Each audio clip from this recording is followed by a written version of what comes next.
I spent years collecting these cards. I've paid thousands of dollars for pieces of cardboard. Oh my god. What have I done? I ruined my life. Whoa! Wow. Doesn't that look like a humdinger of a time? Now you might be asking yourself, how can I start having as much fun as that person? Well, the answer is simple. Trading card games. A trading card game, or TCG for those of you afraid of words, is a game where players collect cards and use those to compete against each other. As opposed to a standard board game, you can't just walk into a store and buy all the pieces you need at once. Instead, you'll be buying random packs of cards, and building your deck based off of what you find in them. You can also buy cards secondhand from card shops or online, and I guess you could trade for cards, but like, what weirdo trades for cards in a trading card game? I mean, ugh. Anyway, you might be thinking to yourself that this whole system sounds ridiculously complex and obscenely expensive, and you're absolutely right. But this model has a lot of things going for it. While with most board games, they'll only come out with 1 or 2 expansions if you're lucky, TCGs are constantly being updated. New sets containing different cards are released multiple times per year. Because of this, the card pools for these games are ridiculously massive and really allow you to customize your deck to your playstyle. It also means that whenever you sit down to play, you never know what deck your opponent could be playing. I've been playing trading card games since I was young, and they've given me tons of fun times, new friends, and some of my favorite gaming memories.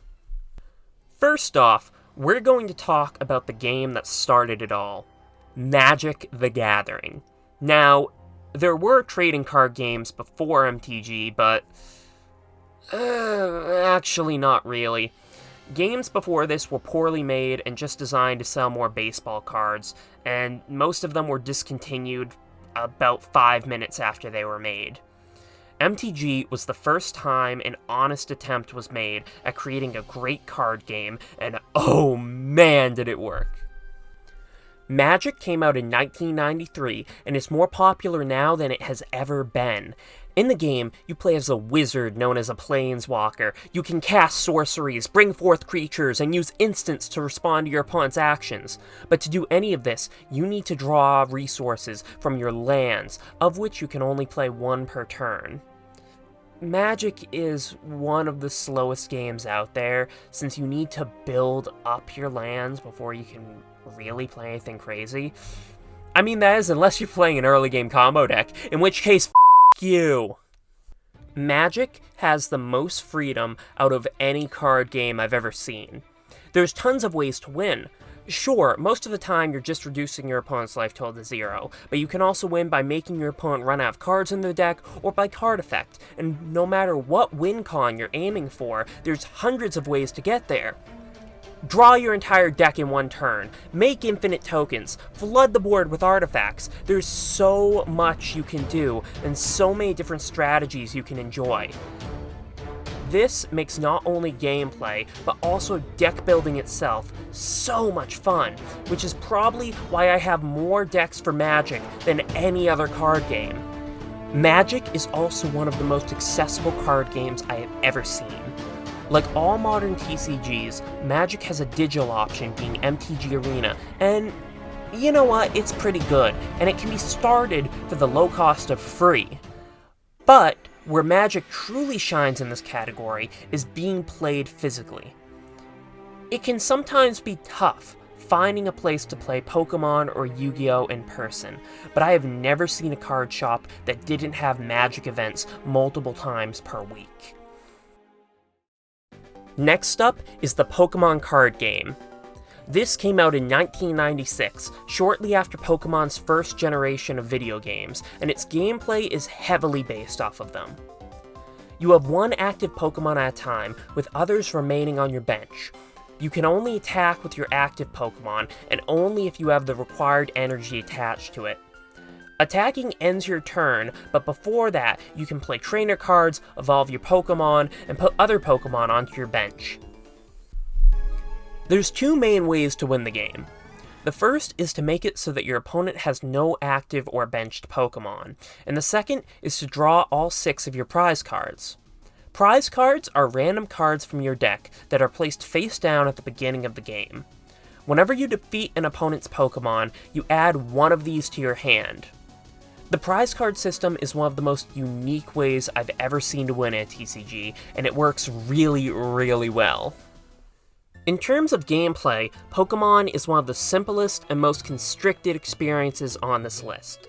There aren't too many insane combos or cool interactions to find, and while decks may have different cards in them, their strategies for winning are all pretty similar, at least in my experience. But on the upside, this means that Pokemon is one of the easiest games to learn and master. I have been playing both Magic and Yu-Gi-Oh for years now, but there are still times where I have to stop in the middle of a game to look up a ruling or read a card with a wall of text on it. And while Pokemon does have its gimmick cards like GX or Vs, those are explained on the cards themselves, and they're very easy to learn. While the Pokemon trading card game isn't complex as other games, it's still complex enough to be fun, and a good strategy will still determine the winner the majority of time. Pokemon is one of the most popular trading card games of all time, with over 30 billion cards sold. But the thing is, just because people are buying the cards doesn't mean they're playing the game. While Magic and Yu-Gi-Oh cards are primarily bought to be played, Pokemon cards are often bought just to be collected. Because of this, it can sometimes be hard to find a place to play the game physically. Don't get me wrong, it's still one of the most popular card games to play, but it's just not as big as Magic. That being said though, it definitely makes up for it in its digital offering. The Pokemon card game online is one of the oldest digital card games still running, and it really shows. The UI is dated, I don't like the art style, and these trainers give me nightmares. All that being said though, I still hold this as the best digital card game out there. Why? Well, the answer's simple. Code cards. Each pack of physical cards you buy comes with one of these, and it gives you the same pack to play online. This is the best feature I've seen in any digital card game. Often, I'm hesitant to buy digital cards, since these game servers get shut down all the time, and when they do, all your stuff is gone. But with Pokemon, I can build up my digital library while also adding to my physical collection. This is an amazing feature that I really believe all digital card games based off of physical ones should have. Finally, let's talk about the game that started my TCG journey. Yugioh. Yugioh is a game developed by Konami and released in 1999. In it, you play as a wizard who can summon monsters, cast spells, and set traps to interrupt your wait. I'm having deja vu. So let's get this out of the way early. Yu-Gi-Oh! As a card game was very heavily inspired by Magic.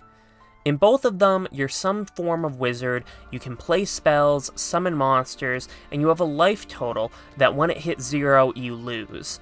However, even at the start, Yu-Gi-Oh! Had enough to set it apart and make it its own unique experience, and as the years have gone by, it's done even more to forge its own identity completely separate from Magic. Yu-Gi-Oh! Is the only game on this list that doesn't use any resources like lands or energy. You can set or play any number of spells and traps per turn, although for monsters, you can either summon one small one from your hand, or tribute one you had already summoned to summon a bigger one. Back in the day, a player's turn would mainly consist of summoning a monster, casting a spell or two, then ending their turn. But nowadays, if you haven't dumped your entire hand onto the battlefield turn 1, then you're not playing the game right.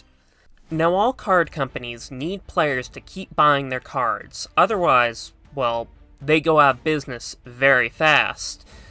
Pokemon, and up until recently Magic, did this by only allowing recent cards to be played in their most popular formats. In Yu-Gi-Oh, however, you could dust off your old deck from 2005 and bring it to Nationals, no questions asked. The only problem you'd have is, well, you'd lose every single game. To keep people buying Yu-Gi-Oh cards, Konami would make the cards in each set slightly more powerful than the cards in the previous set.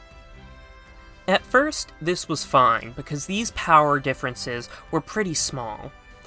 However, 20 years worth of small differences really makes old decks crap.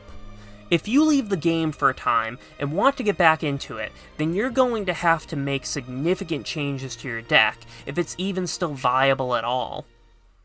But hey, let's talk about accessibility. Yu-Gi-Oh has a wide variety of digital versions. Now, I already did a full video on these, but to recap, Master Duel is fantastic, and it's the best way to play modern Yu-Gi-Oh digitally. Duel Links uses a different rule set, but is the closest thing we have to an old-school Yu-Gi-Oh experience. For in-person events, it's pretty similar to Pokemon. They can be a little tricky to find unless you're in an area with a lot of game stores nearby. So that's just a few TCGs you can start playing right now, but there's many more. Cardfight Vanguard, Weiss Schwarz, Flesh and Blood. I'm not going to talk about those today, partly for the sake of the video's length, and partially because if I got into any more trading card games, my wallet would probably take a hit out on me. But if there's a trading card game you want me to discuss, just let me know, leave a comment, although, keep it tame. After all, do I look like a guy that would play a card game like this? Don't answer that!